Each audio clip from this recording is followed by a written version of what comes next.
I suppose the first thing to say is welcome to our audience. And once again, it's a first. I think we might be the first in our industry.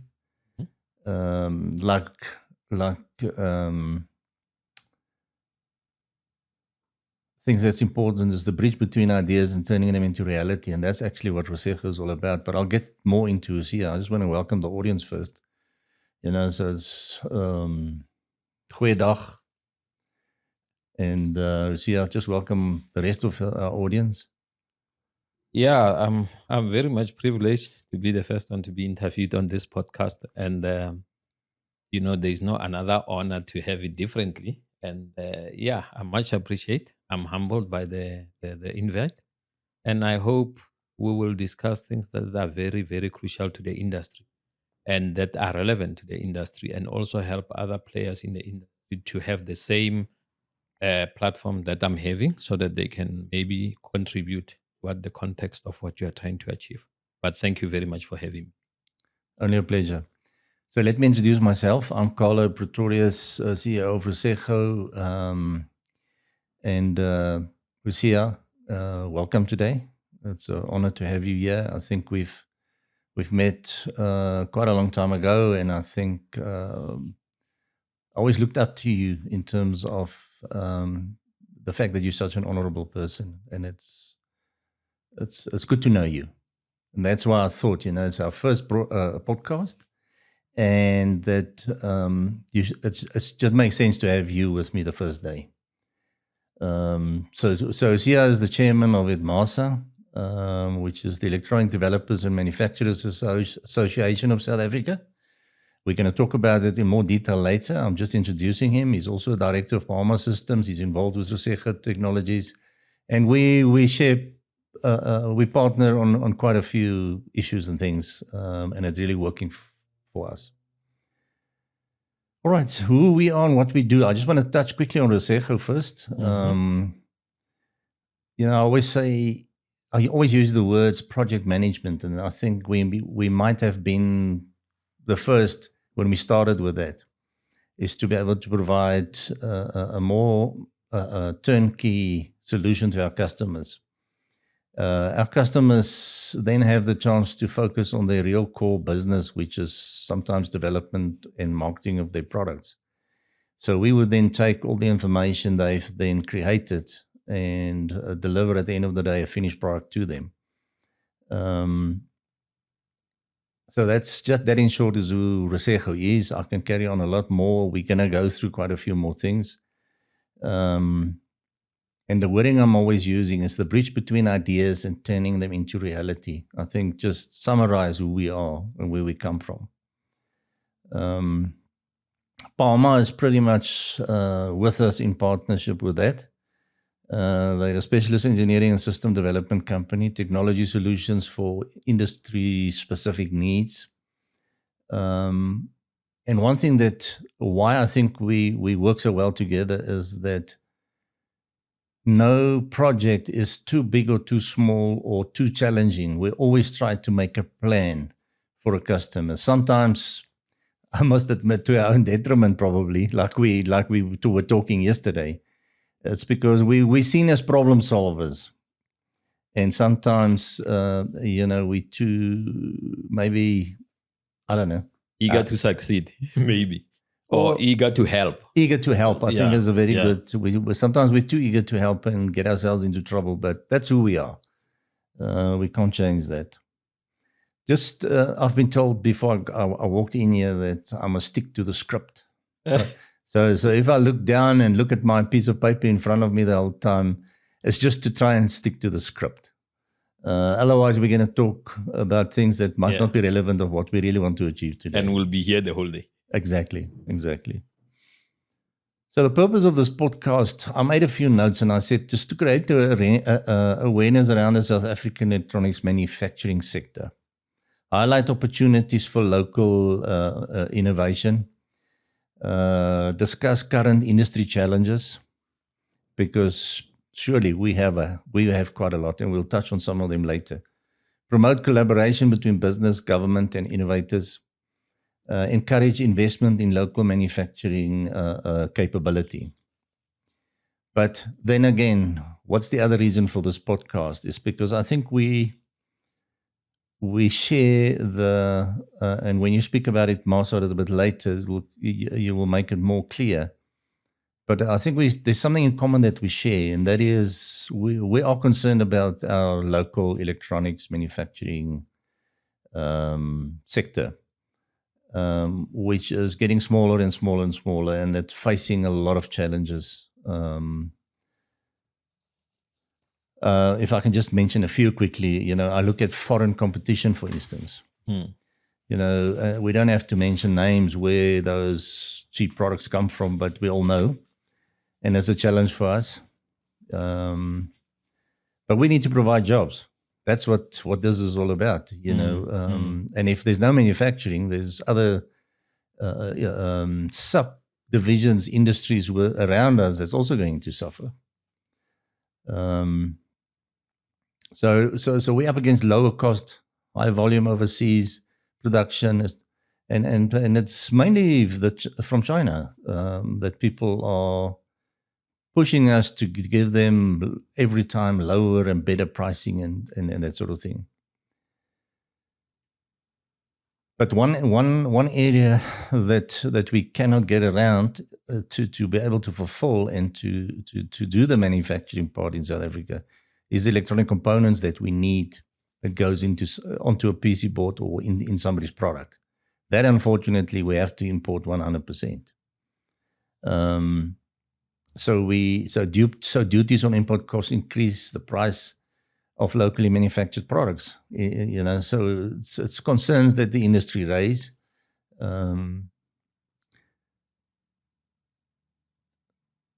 We've managed to solve the unreliability of electricity we had a few years back. We managed to overcome that, so we don't have things like that anymore. Which help us with our operational costs, because we went through a period where it really affected our operational costs as well. And then the skills shortage. We've developed such a big skills shortage with the opportunities that countries outside of South Africa is offering our skilled people. The first thing that comes to mind is our engineers. If we cannot develop products anymore or don't have those skills anymore, then what are we going to manufacture? And as you know, there's companies that are actively recruiting engineers in South Africa. There's a lot of reasons why they would leave South Africa. I don't want to get into that. We are here. And I think we are going to have to come up with very good ideas, or through the instrument that you've created, which is Edmasa, to try and stop that in some way. I've just talked to two people before yesterday, and they showed a keen interest. And you must say, if you think that we can pursue that further, is to within Edmasa to start a division that can look at training and practical skills training within the factories that we're all involved with. And through that, identify these potential engineers, which we can then put in our network and see if we can't get them within the electronics industry, to get them to work at one of these companies in our network, to keep them here in South Africa. How do you think Edmasa can play a role? Or maybe just tell us more about Edmasa and what do we actually want to achieve through that? Okay, let me thank you again for inviting me, and then maybe we have a better perspective on what Edmasa is all about, and then also try to talk about things that we think they are critical to the industry, and of which mostly we're focusing on the electronic manufacturing industry and the other subcomponents that comes into that industry. But going back to your question about the skills development, we I think over the years or since the dawn of democracy, we have been guided by the government in terms of what they are trying to do and what they are trying to achieve. And unfortunately, it's always not in synchronize. It's not in a synchronized manner with the industry, because then we have the sitters for each and every industry. And the modules, I don't know if you have had a look at some of the modules that they have developed. The modules, they don't really talk to what we want to achieve as an industry. It's not precise to the industry, but we have to align to that module. But of which I think it's a bad thing to do, because the module must align to what the industry is doing, because the industry's got the experience, the expertise, they know what they want to do.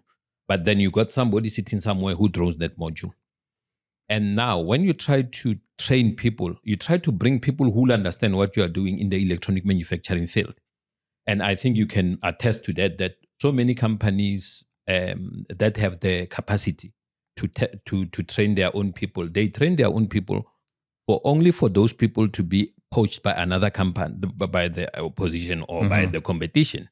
So in that way, we're not creating enough pool. It's just people rotating from one place to another. And also the issue of age. Then age start creeping in. Yes. You start to losing critical skills.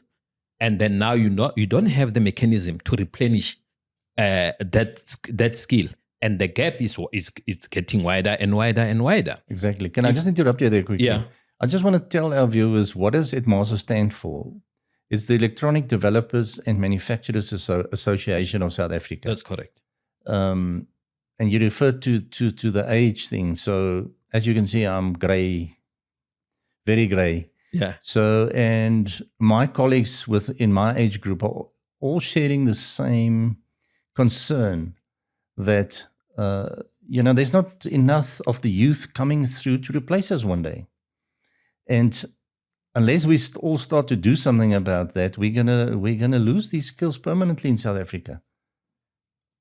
Look, I agree with you 100%, and I think at one of our meetings with other role players like yourself in the industry, we did allude to the issue of losing the skills, and that we don't have advisors to advise us so that how do we close the gap? Then bring your people like you who's got the experience, the knowledge, all those things, who have been through the trenches for such a long time, to try and narrow the gap, but not narrow the gap between me and you.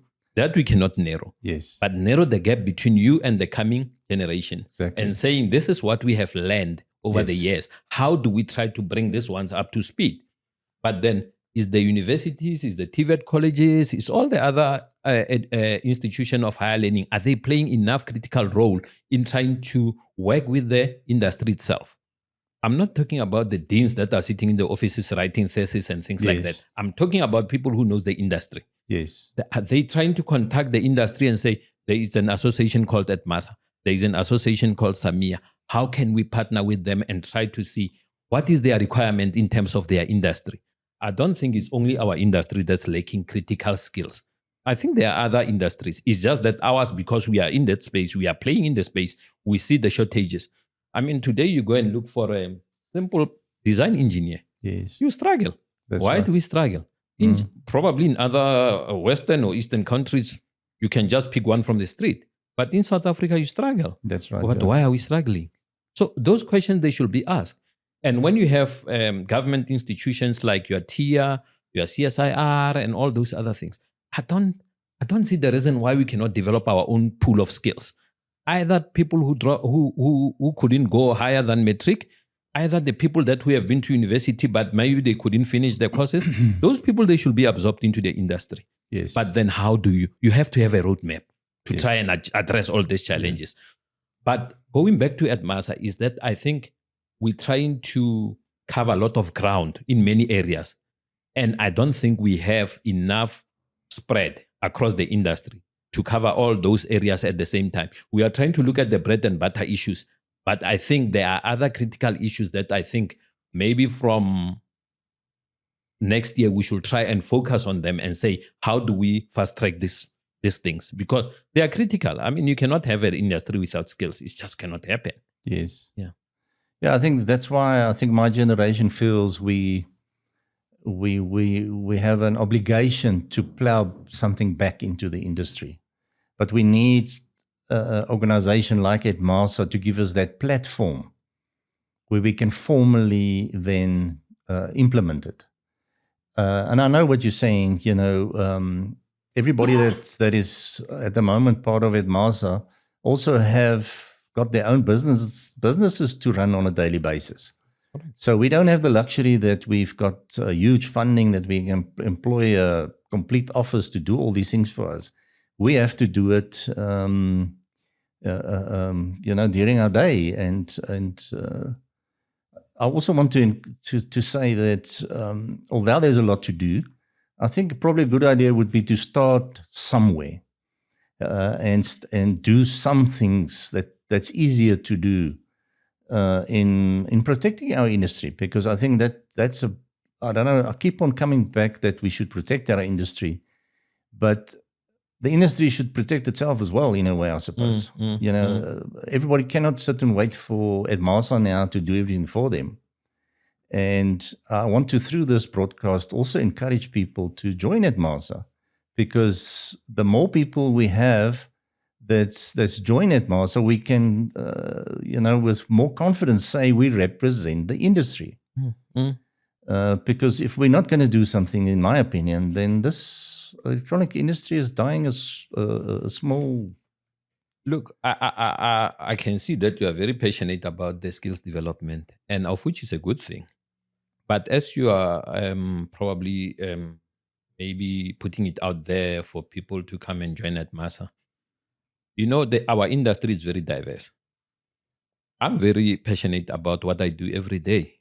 I'm not a type person. I'm not a guy who goes to work with suits and everything like that, because I'm an operations guy. Yes. I like operations.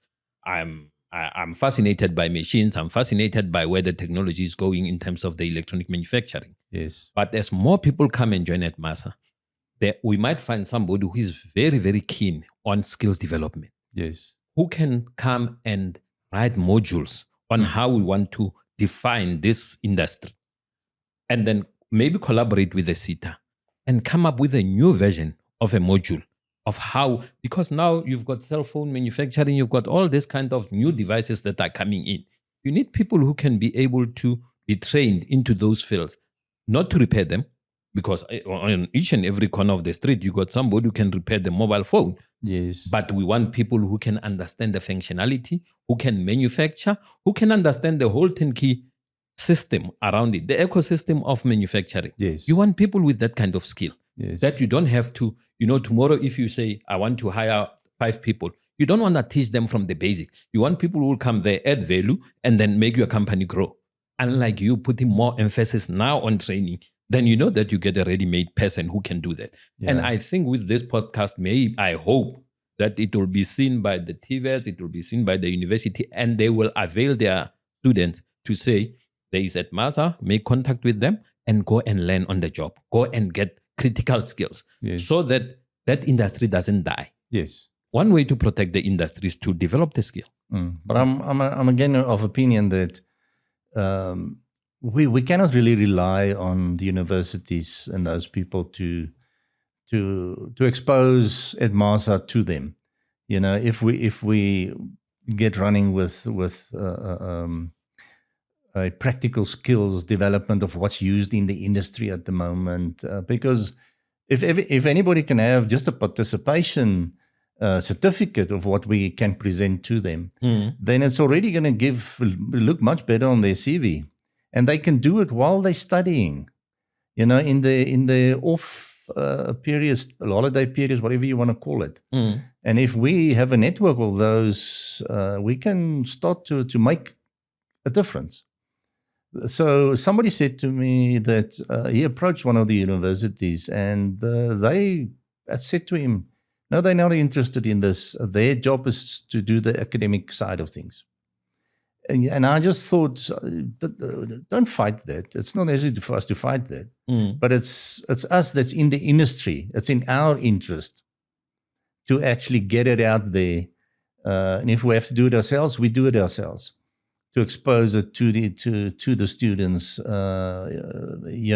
because at the end of the day, our industry is going to benefit. We are in the industry. We represent the industry. So we must act for those people that's already in the industry.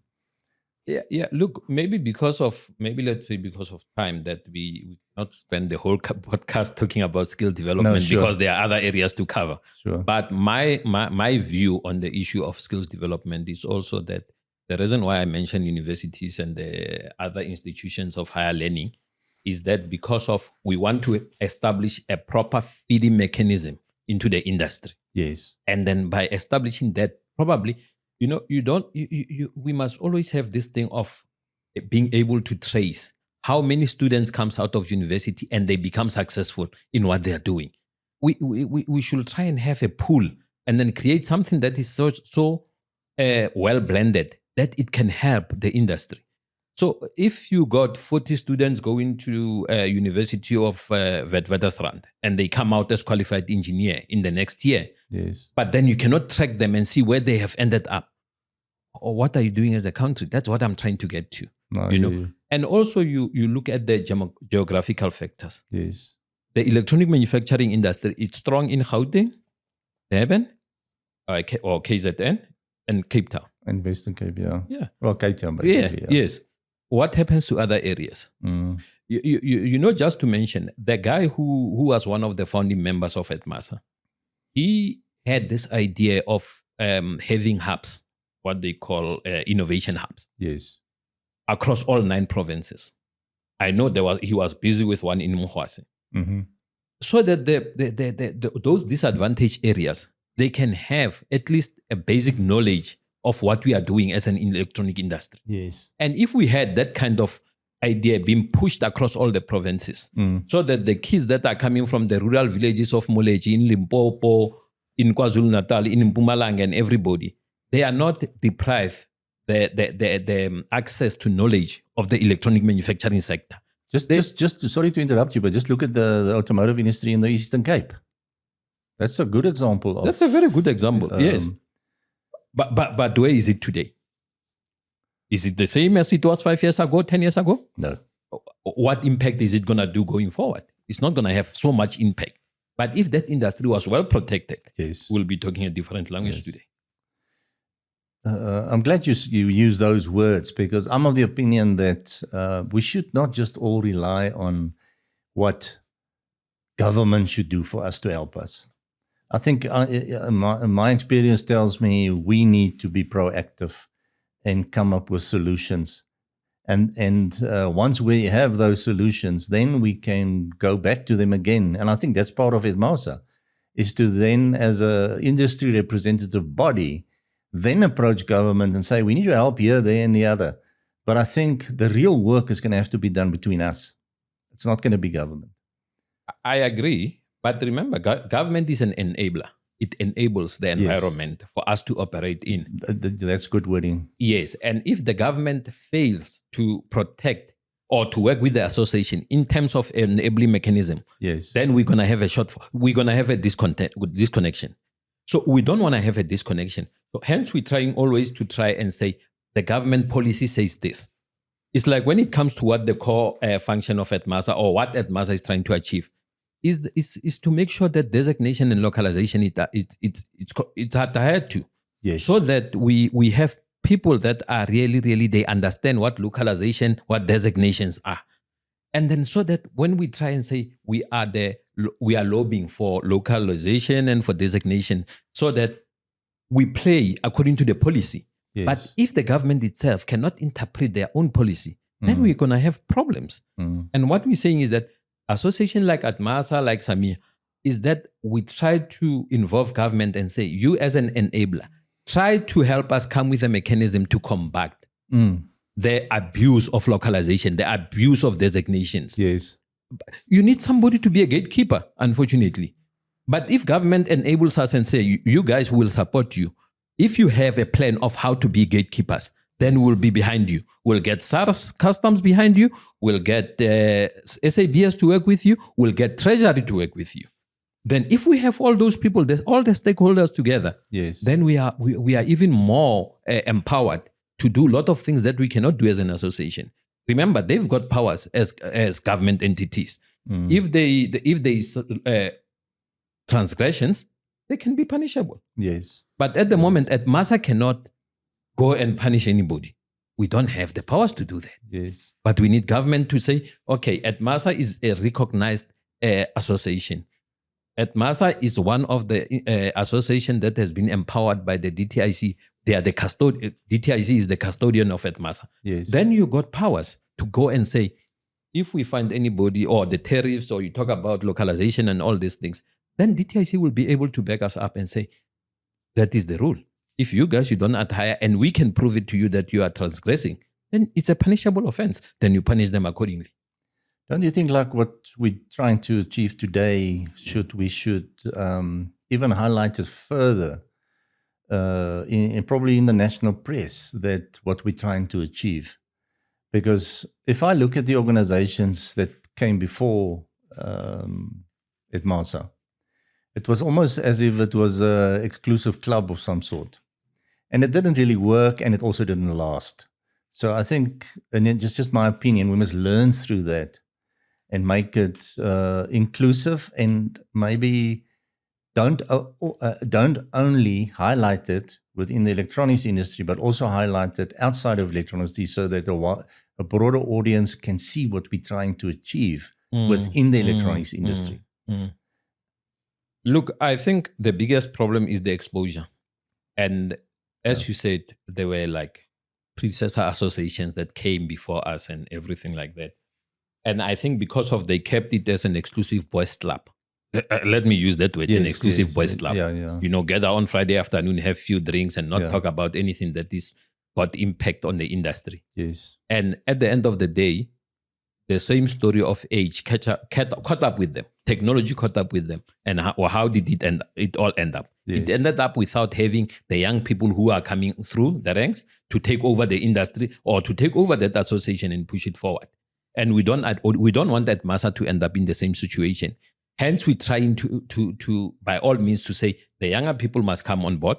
The universities must help us. Wherever we can get more human resources, yes, they should come on board. And then so that when we grow older, we retire, we do this, then we look back and we say, at least the association is still active. You were there during the array times. You saw them. You see what they've done in the industry. They haven't done much impact because it was a club of component suppliers. Yes. They didn't have any other mandate except that. Yeah, and I suppose if there's no manufacturing industry, there's no component industry. Who are you going to supply? Because there's nobody. Exactly. Same goes for the PC board, for the bare boards manufacturing. Yes. If we don't protect the last company that is left, or 1.5 company that is left, then you might as well forget about that industry. But then who is the next one to go? It will be the manufacturing. Yes. And then the electronic components will be the last ones. Then there won't be an industry anymore. Yes. But then what is the agency of government to try to protect this thing? Have the government ever come on out and say, guys, this industry is dying. Let's try and put the resources and see how we resuscitate it? It doesn't. 15, 20 years, 25 years ago, you were in the industry. You saw how many people were employed by this industry. Yes. You went to, I think in Springs, there was a big company called Marconi. Yeah, Temsa, yes. Yeah. It employed so many people. Robert Bosch in Breads. It employed so many people. Yes. What happened today? Yeah. It's nothing. And it's not because of lack of products. Products are there. Yes. It's just the lack of how do you enable the industry to try and reestablish itself so that it can be the employer as well. Play on the GDP. Try to grow the GDP again through the industry. When people talk about the growth in the GDP, the electronic manufacturing industry must be one of those contributors. But unfortunately, we're not there. I don't think we're contributing even 0.01% to the GDP. Yes, I agree. Okay, so one of the things I've got here in my script, which I'm totally off script already anyway. Yeah. But if you had to be candid, what is currently holding South Africa's electronics sector back? Is it policy?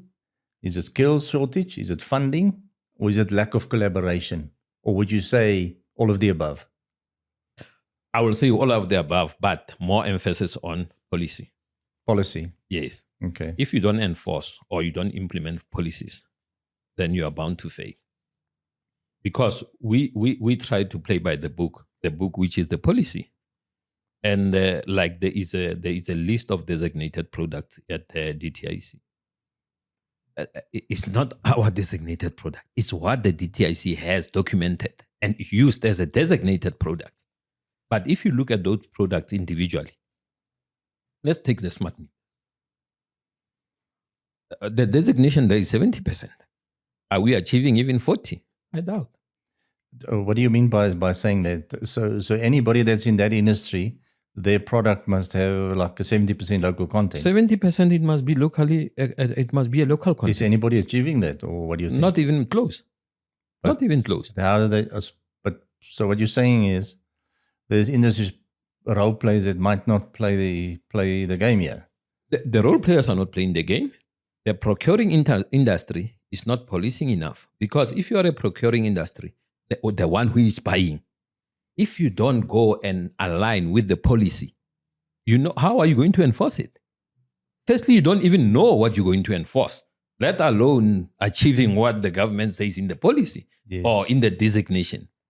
But because you don't know, even if we send SARS, customs at the harbor, and say to them, go and invest or go and look at each and every container that's coming in with the electronic products in it and see if they are all adhering to the designations.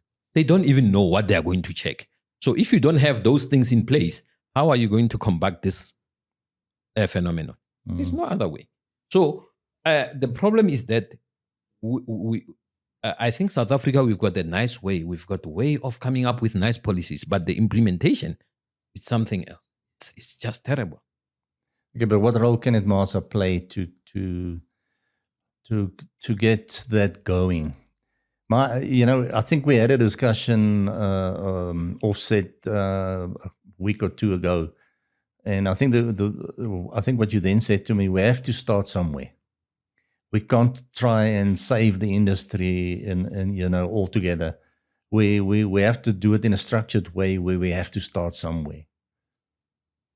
Look, for me, and I think it's something that I've already said many times with the DG at the DTIC from the Electro Center, and I've been telling him that, you know what, if we don't have a dedicated person with the right skill from the DTIC who join hands with the ITMASA and the other association to say we're going to have weekly or fortnight meetings. Yes.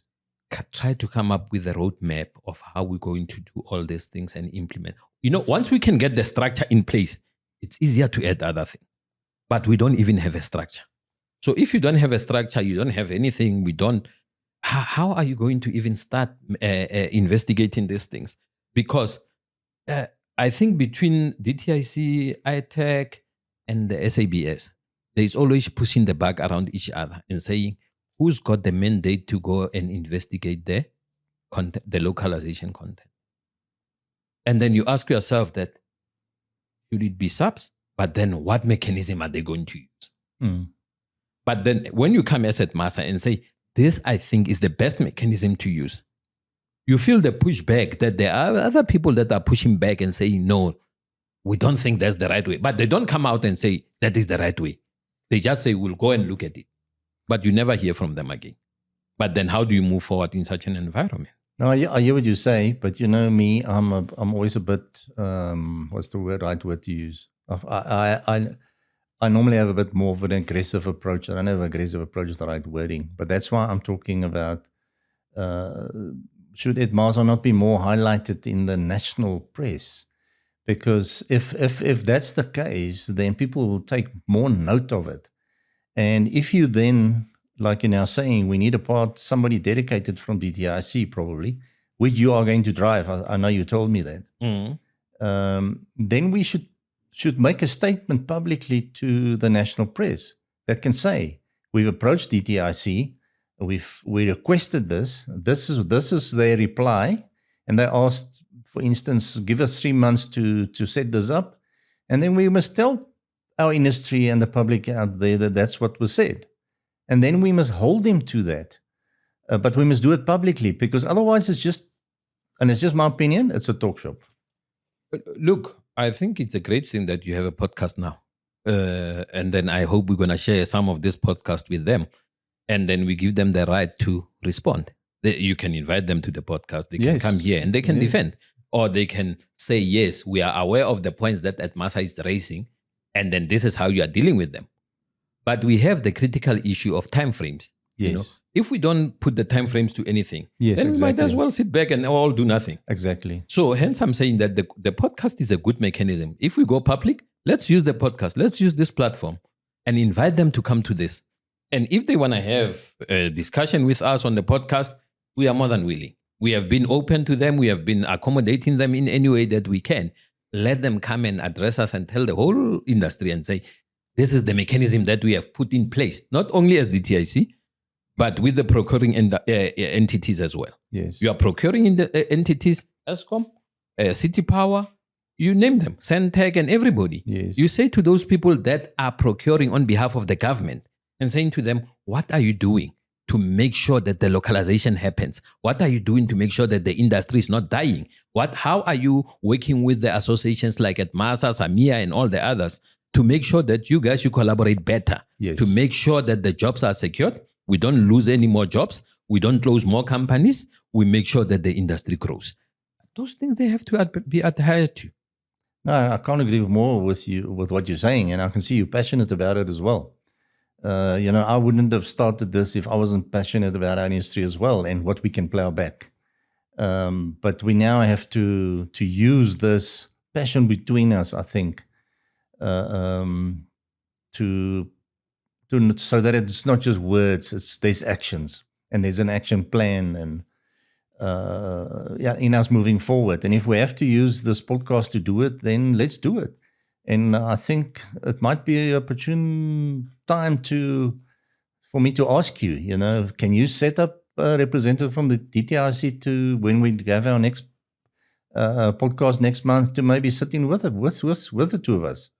Look, once you have this podcast ready for the viewers to see and everything, and definitely I will share it with them, and then I will try to convince them. I don't want to promise anything, but I will try to convince them and say I think it's the right platform to go and use so that it reaches the industry. This podcast, I think, is more aimed at the industry. I'm not saying that the other industries mustn't look at it. No. But I think it's a relevant platform for the industry. We here for our industry. We are here for our industry. I'm here for Resego Technologies, number one. You are here, number one, for Bahama Systems. And in that, we're one of the few that wants to plow something back into our industry. Yeah, look, I didn't want to come and make it more of a Bahama own podcast or something. Resego or whatever. Yes, I just wanted to be more candid about everything and say, let's look at the general perspective of this podcast and see how many people can we, or how far in the industry can we reach, so that I don't be seen tomorrow to be seen as saying, now I was there to promote Bahama or to promote Resego Technologies or things like that. I was here to say, on behalf of the industry and on behalf of as the chairman of Atmasa, this is what I want to see happening in the industry. Because really, without other players like you are, it's a value chain. Yes, no, sure. If we don't have a bare board manufacturing company, then I cannot talk about Bahama Systems. If I don't have other people that are critical to the ecosystem of the PC board manufacturing industry or the electronic manufacturing of the industry, then I've got no right to be here either. But then it's what we drive in this mechanism that we are trying to drive. The objective of this podcast, I think it should be clear that what we are trying to do is not trying to promote ourselves, but promoting the industry. To be a little bit more controversial, because I've been asked that question before, and that is, within our electronics industry, ain't there certain sub divisions within our industry from a manufacturing point of view that it's just not viable to have it around in South Africa anymore? That's what certain people are saying. And then the other part of that is, then we need to be today internationally competitive. So you mentioned PC boards. So to get boards from China, where everybody and his brother is getting boards from today, most of the boards I think coming into this country is coming from there.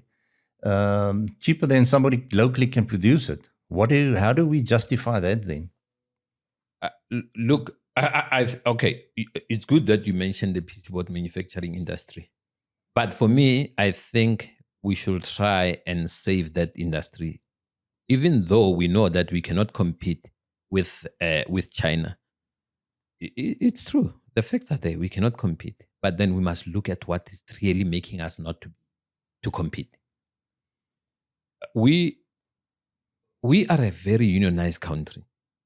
The union has really been a very big determining factor in how we do the pricing. Yes. And what do I mean by that? If you hire a normal operator, he has to be paid to be paid according to what the industry standard regulates. So you cannot just pay them any money that you want to pay. But is that a worldwide market rate? Is that what is being made in China? No, it's not. The disparities are big. But then there may be other factors that are affecting the pay structure in South Africa.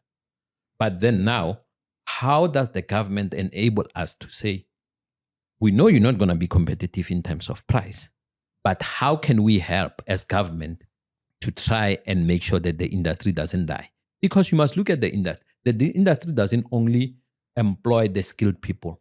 You are semi-skilled, you are unskilled people, the cleaners, the people who you employ across the board.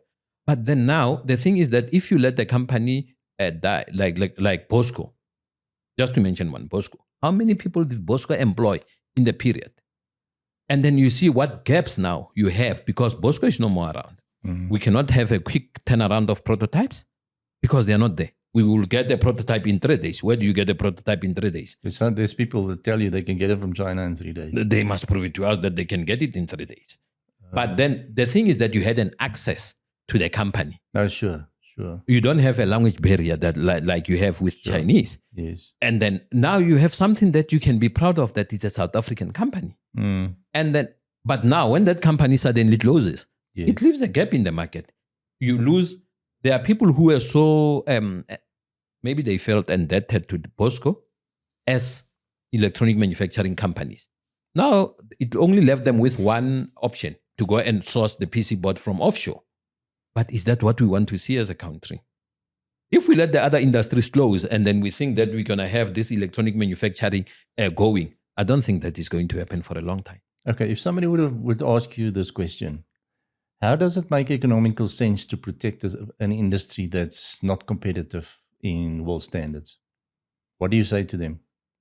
I think you must put measures in place first. Try to help it and see that it's not competitive. I don't think China started by being just cheap. China started by putting money into the industry. Yes. To enable the industry to operate. Mm. But if you don't put money into the industry to enable the industry to operate, then how are you going to achieve it? In the past, there were 2 companies that were funded, heavily funded. That money that funded those 2 companies, it could have funded all the companies in the industry. But it's just because those 2 companies, one way or the other, they managed to find themselves a suitable financier who was willing to put billions of money into one company. If that billion was shared among the companies that we know they are critical to the sector. Is that company still going today? No, they are not there. How many people are left without jobs because of that? But a lot of money was poured into those companies, but they are not there today. So what and then we were not funded. We are still around. So see, basically what you're saying, there is money, but it's not spent wisely. The money is not spent wisely. And with the PC board manufacturing industry, remember there was a research that was done by another guy that he showed that there is a need for a new company or for this industry in South Africa. And that research and development thing was funded by the IDC. Why didn't the IDC follow it up and say, you know what, we have the research that was done. Why don't they go and fund it? Because they saw there was a need for them to go and do the research. But then the study has been done. The document is gathering dust. It was never funded. Yeah. Why was it not funded? So we've got a lot of work to do. You've got more than a lot of work to do. I know, the questions I've asked you just now might sound a little bit negative, but I think there's a lot of people out there that ask those questions, and they need to get a perspective on that from us, from you specifically, from an Edmasa point of view. So, in 5 years from now, how should the industry measure Edmasa to say they truly made a difference? I know that in Edmasa we have capable people as the office bearers. And then those people, I don't think they would have been there if they were not committed to the cause of what Edmasa is trying to do. And honestly speaking, in 5 years' time, I don't want to see myself as a chairman of Edmasa. I want to see a new person who is leading Edmasa, a person who is more vibrant than me. I'm getting old. I want to concentrate on other things. No, okay. But what you want to achieve in 5 years is that we are now laying the ground, and we have been laying the ground for the past 5 years, I think. But in 5 years, I want to see Edmasa having credible members. I want to see Edmasa being an association that is really, really more vibrant. And then I want to see the Edmasa as being more of a gatekeeper in terms of making sure that the industry follows the policies of the government. The government is there, and I think in most cases the government try, but the government doesn't have the right resources in place to try and help people to achieve what they want to achieve. Yes. We want to influence the programs of the government from the DTIC point of view and say, if you fund a company, please fund for the right purpose. Yes. Don't fund for the wrong purpose of people trying to extract money from the company, and tomorrow the company is down. So I want to see the association being in a better position than where it is now. I want to see the office bearers being a bigger audience, and then representing maybe a bigger environment than what we are representing. Now we are still very small, but yes. I think we are on the right track. But I want to see more representation. Yes, I want to see more women coming on board. Yes. I want to see more youth coming on board, being members of Edmasa, but also playing a critical role in the industry itself, owning companies, doing very good things in the industry. Yes. So you want to see Edmasa being more of an association that is not only the association, but it's also the role player in the industry. Yes. Yeah. Because there's other, there's a harnessing industry. It's a total industry in South Africa. We need to get those companies on board. No, but what just as I just mentioned that specific industry as an example. Yeah. So we need to get, somebody. If you look at the electronic product, and that's what Resego is doing with the project management, is to be able from the guys that develop a product should be part of this association. Yes. Right through to the guys that actually manufactures this and get it in the box out the door should be part of Edmasa. Because in between there's so many role players. There's the components industry, there's the harnessing industry, there's the plastic injection molding industry, there's the screws and washers, all that stuff, all those sort of items are used within the electronic industry. Why can't all of them play a part and make a contribution in some way? And I'm glad you mentioned developers. And then somebody was asking me the other day, why did you include developers? I said, that's where it all starts, isn't it? Yeah, that is all where everything, the young minds that are coming out of universities, they don't come out of universities to come and work. They come out of university to come and start their own businesses. I think that's the mindset of most of these young people that I've met.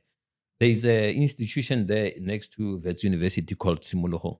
You go there, you meet. It's funded by the private companies in the industry.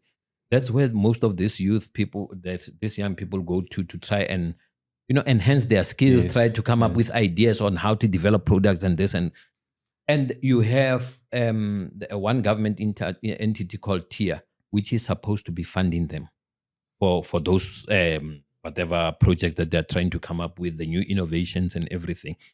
But then the thing is that how do you protect their IP? Hence, we have the developers there. Yes. Because once you got your design out there, how do you make sure that it's protected? Because then you can come and share it with me as Hosia. And then tomorrow Hosia thinks that he's clever. He goes and then take your idea, go and develop something similar, but he just tweaked two things there and then it becomes his product. So how is your product being protected?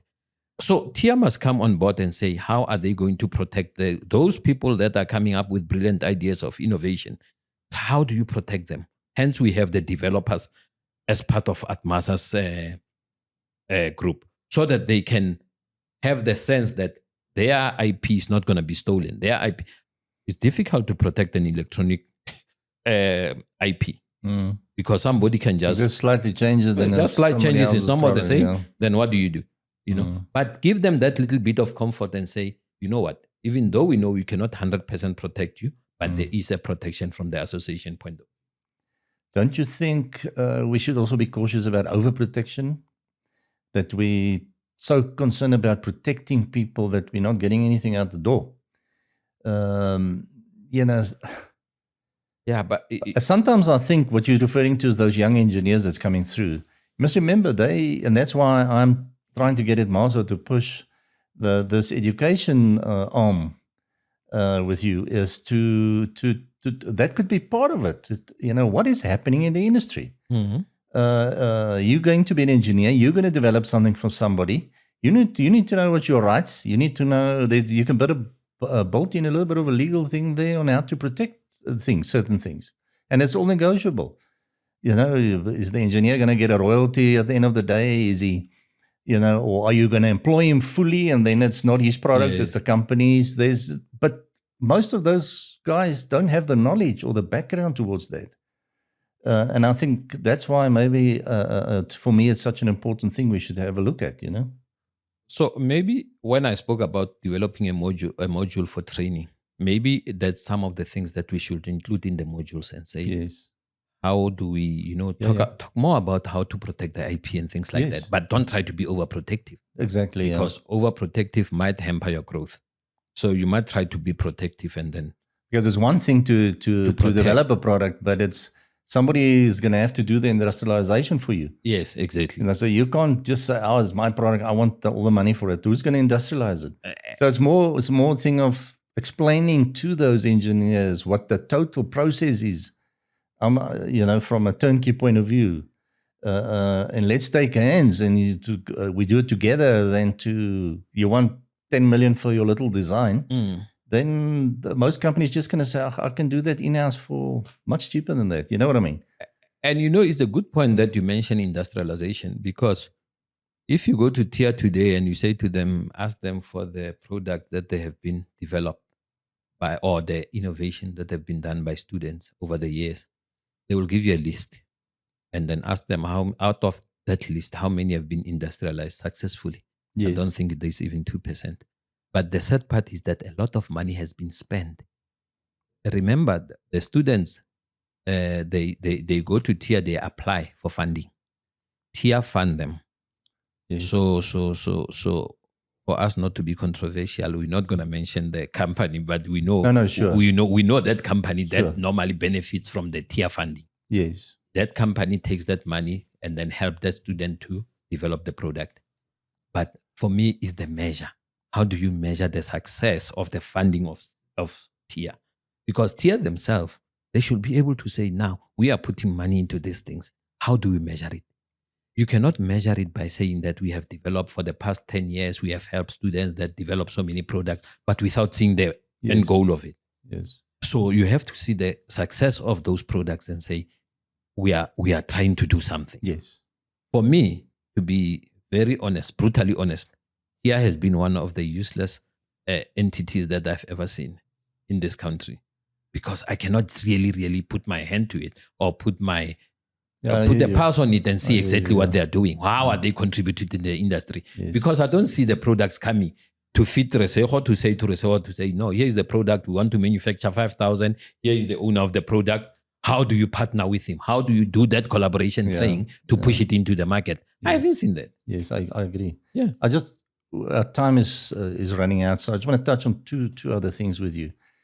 There's somebody said to me the other day that we should do what Egypt's doing, because there's you know them better than me, the people that sell these surface mount machines, you know, to populate boards with and so on, that they've sold so many machines in Egypt. It's unbelievable. And what Egypt has done is just a blanket tariff on imported products. and their economy the electronics industry is growing like at a phenomenal rate. That's the one school of thought. And then my other concern that I have with our industry, because it's so small, I find a lot of distrust between companies. It's almost like I'm not going to be part of this association because XYZ that's already there with you guys, they stole my business last year or whatever.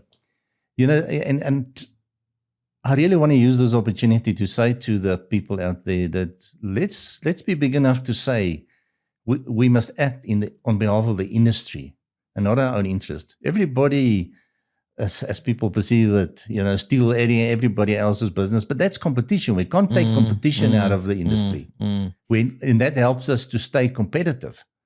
But we must look at the industry as a whole. If you want to be part of it, MASA, you put those things aside, because then you look at the overall picture of the industry. Because if there's no industry, nobody's going to have business to fight about. Exactly. But I think the other thing that, we like to work in silos. We think that our business is going to stay like that forever. Yes. And as long as somebody can poach one of your staff, your business will never be the same. Because it will. I mean, how sure are you that person is not going to share critical information with whoever is going to join? And then also the issue of transformation. We cannot run away from transformation. We have to transform the industry. And this I'll tell you now. There is people that said to me when they looked at Edmasa's what Edmasa is all about, which we don't have time to go through the detail, but. Why is there a paragraph in there about transformation? You've seen transformation has not worked in this country. But, again, my argument about that is we can't live and work in isolation. We've got a country. Our employment rate is pathetic. We're not an industry that's growing. I mean, any industry that grows at 1 or less than 1% like ours, we are in trouble. Why are we still talking about those things? Those things are not important to me. To me, that's a given. And there will always be a place for everybody, but we need to have that in place. And Edmasa, I know, is also a member of the Black Business Council. So you have to be seen to be everywhere. But that doesn't mean Edmasa cannot talk to Soltech. Why should we not talk to? We'll do. Edmasa will probably do that. Am I right? Because why should anybody be excluded? Look, I think one thing about Edmasa is that we never established Edmasa based on racial division or racial groups or anything like that. Edmasa is for everybody. I agree. And then I think it's better when people want to talk or want to argue about something or want to put their point across about something. They should come in the open. It's not beneficial to anybody to say, I can't join Edmasa because of the transformation, the paragraph. Come to Edmasa, engage us, formally or informally, and then say, but guys, transformation, but then tell us, how best can we address the issue of transformation? Yeah. Don't talk in dark corners and say, no, I cannot join the association because of transformation. Exactly. You are getting old, you're going to leave this world, or you're going to leave your children to run the business. You will find that the business is so fragmented with people who are having different philosophy from yours. They want to see transformation being one of the stronger points that hold the industry. What are you going to do? Are you going to run away? Or are you going to discourage your kids to not to participate in something that is have so much of influence in the industry? But then you cannot just say, I'm not going to join the industry because they are talking about transformation. Exactly. I prefer to look at the bigger picture. And for me, the time is now to build locally.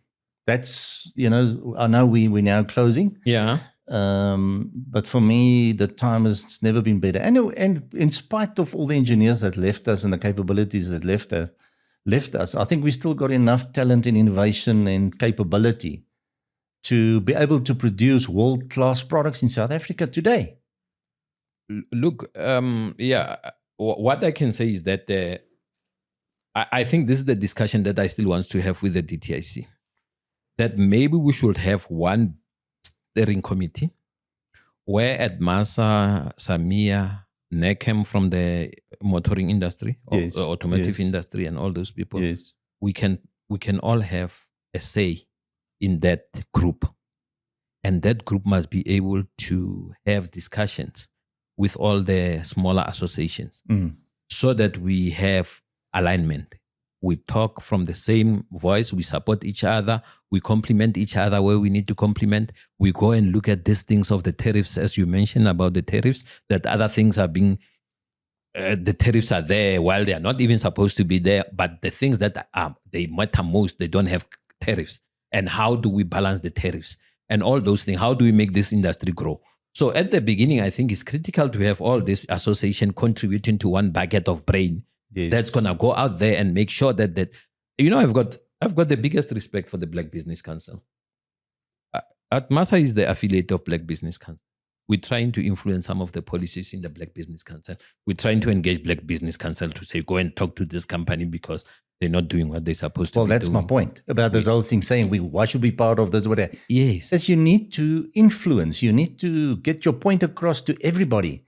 That's why I mentioned Soltech's name. Yeah. They present, I think, a mechatronics course there that's running very well.